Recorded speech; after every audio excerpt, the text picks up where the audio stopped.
Like last night I was talking to this friend of mine who was middle-aged, and she was like, you know, I mixed up some prints and I walked in and my niece said, oh, is that a power clash? And I was like, a power clash? What the hell? She's like, that's when you mix a print with a stripe and a leopard and a thing and a leather jacket and a glitter and whatever. It's like, excuse me, I call that like just getting dressed. You know, a power clash, really?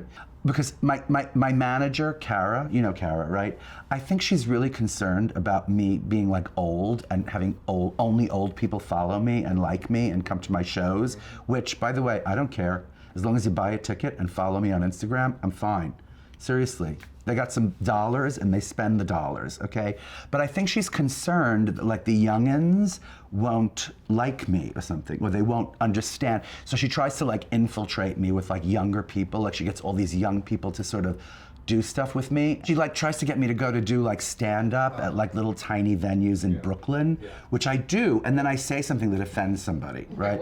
Well, the other night I went and I did this thing, and it was this funny, I did 10 minutes, and then the guy who was a doll, we did like this interview, right? And right in the middle of that, I noticed there were literally no black people in the audience. It was like, nice of you, this is lovely. Look at yourselves, like there are no black people, right? And one woman raised her hand, she said, I'm black, and she was like, and I was like, no, darling, you're passing, right? And it was hilarious, and everyone screamed laughing, of course, right? But then it came back to me that she was like really upset, and she was like home in bed for 3 days, and she was, you know, filing a lawsuit basically because I said she was passing, you know? Exactly, she never saw Written on the Wind, exactly. Right, well, good luck with that joke with the new ones, with the youngins, right? Why do you think that is? I think people are so busy watching this ridiculous YouTube thing that they don't have time to watch Written on the Wind. And I have to say, okay, like log off, and try to find Written on the Wind and watch that. That's much more valuable for you to be watching right now than this. Plus which, like when we were young, if there wasn't some kind of unbelievable like festival of, you know, Kurosawa movies that you were literally sitting there for 2 days, like just with a cup of coffee going, I can't believe what I'm watching, it's the most beautiful thing ever, or Visconti or Fellini or whatever it was that we were there watching. You could go to Blockbuster and they literally had a cassette tape, albeit it was this big and you had to like put it into the cassette player. But they don't, I don't know where would you find Vittorio De Sica movies? Like, where could you find those to watch now? Right. And by the way, like when you associate, you know, you're talking about this idea that like when actually someone recommends something and you don't know what it is, you have to actually research it and find it. Right. In the old days, like not digitally, you have to find it like analogically or something, or like physically, like go to Colony Records and find the record. Yeah, Colony Records, bye-bye. Yeah. I learned a lot about film just by going to films. I never took any courses or anything, but I went to every single damn film because I really liked it. It was my favorite subject. Also, I had the Ephraim Katz book. Did you have that book? Yeah.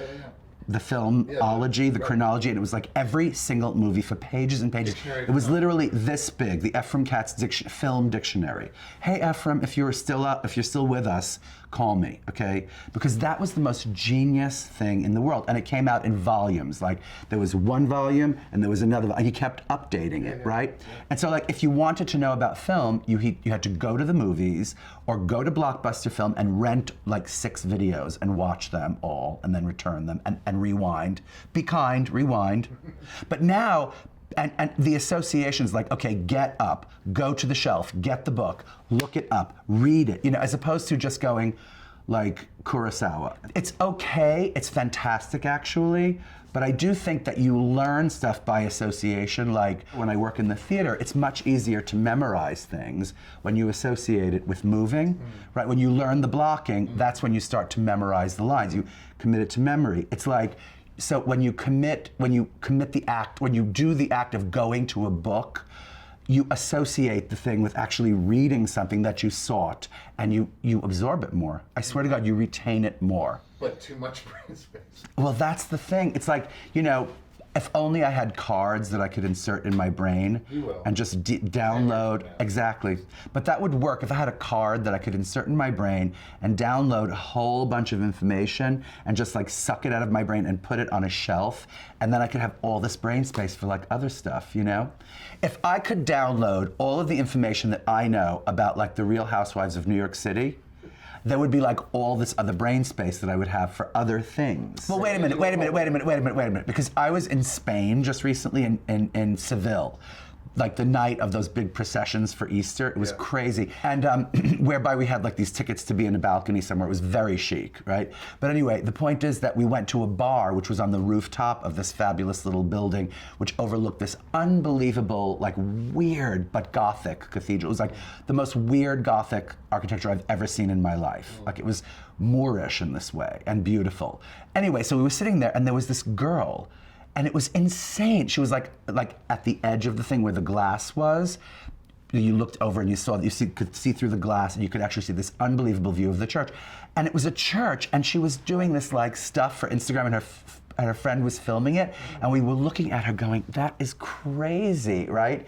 And it was also kind of thrilling, and there was a newness to it that made it like fun, but it was also crazy. Like she's literally looking at this 800-year-old church, and she's like making faces and doing her whole Instagram story.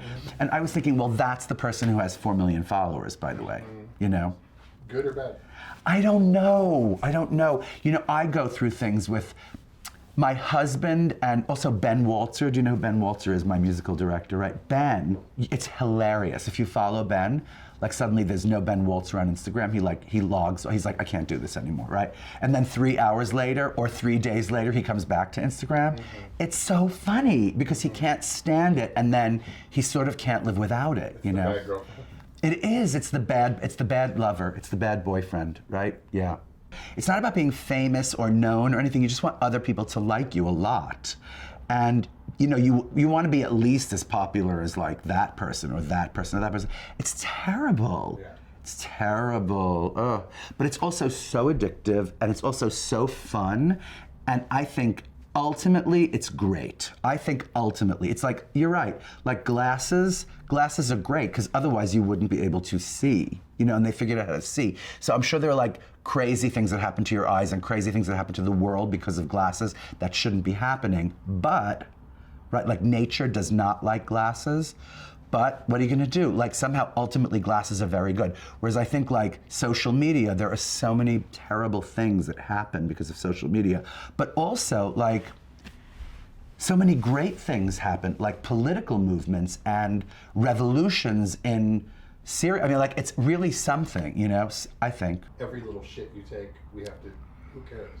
I know, well that too. I think like as we evolve, socially, like media socially, we realize what is not so interesting. Like if I see any food, I immediately unfollow. Like a plate of any kind of food, unfollow, sorry, right?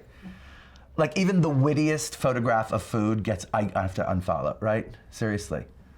Also like, okay, Shanleigh is listening.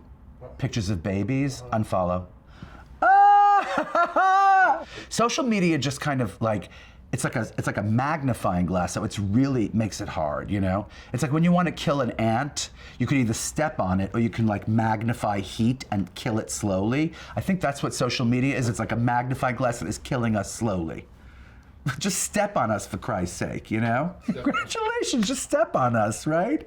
You suck.